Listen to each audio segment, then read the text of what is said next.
Bawat umaga panibagong hamon, bibit ng laptop, papeles at baon. Meeting sa mayor, briefing sa barangay, kung saan kailangan doon ako agad-agad hindi sablay. Late night drafts, minsan walang tulog, pero tuloy ang trabaho kahit medyo pagod. Pag may bagyo o disaster sa lugar, LGOO ang first in, laging handang umalalay agad. Nagpapasilidad at nag-advise, nasa field man o online, service ang price. Tahimik man kami sa likod ng eksena, pero ramdam ng tao yung bigat ng bawat proseso. Hey yeah, hey, hey, oh, lagi kaming on the go. Para sa bayan, handang tumulong kahit anong bagyo. Kahit pagod na puso, hindi sumusuko. Serbisyo ang baon namin mula umaga hanggang dulo. Hey yeah, hey yeah, hey yeah, hey yeah, hey, hey, hey.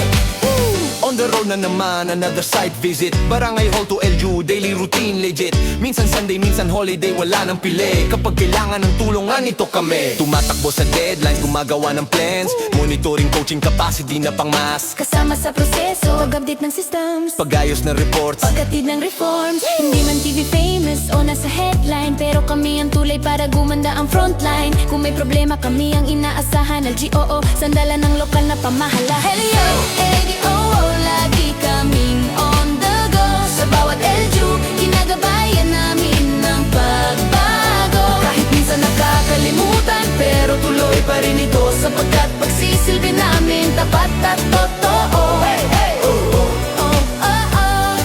Hindi madali, pero kaya. Dahil sa'yo, bayan, may lakas kami. sakripisyo namin personal. Madalas di nakikita, pero bawat maliit na progreso panalo na. Tulong gabay, malasakit, yan ang dala. Yan ang puso ng serbisyo publiko talaga. Hey oh, agi kaming on the go. Handang tumulong, handang magserbisyo.